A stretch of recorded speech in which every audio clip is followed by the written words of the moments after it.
In the ancient city of Ur, a man named Abram lived among a people devoted to idols and tradition. His life appeared stable: family, land, familiarity.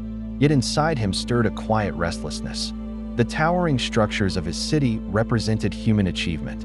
But Abram sensed there was something greater than what his eyes could see. He did not yet know that history was about to change.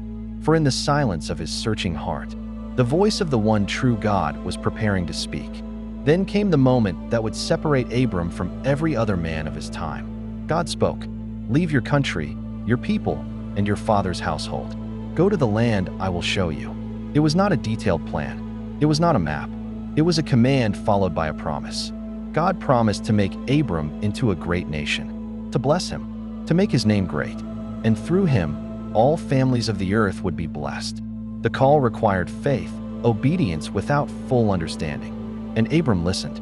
Faith is not proven in comfort. It is proven in movement. Abram chose obedience. He gathered his household, his wife Sarai, and everything they possessed. Without knowing the destination, he began the journey. He walked away from certainty and into promise. This was not just a migration.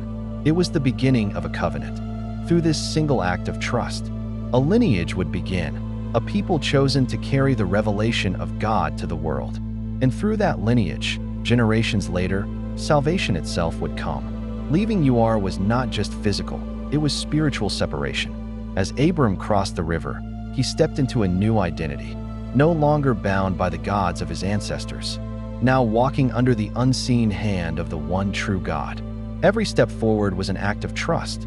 Faith is not always dramatic. Sometimes it is slow endurance under pressure. The journey tested them. Heat, uncertainty, distance. Yet Abram did not turn back. The promise was ahead, even if unseen. In Haran, Abram paused. The land was fertile. Life seemed stable. But this was not the final destination. God had not said, "Stay." Sometimes comfort is only a stopping point, not the fulfillment. Again, God spoke, "Go to the land I will show you." The call was not comfortable.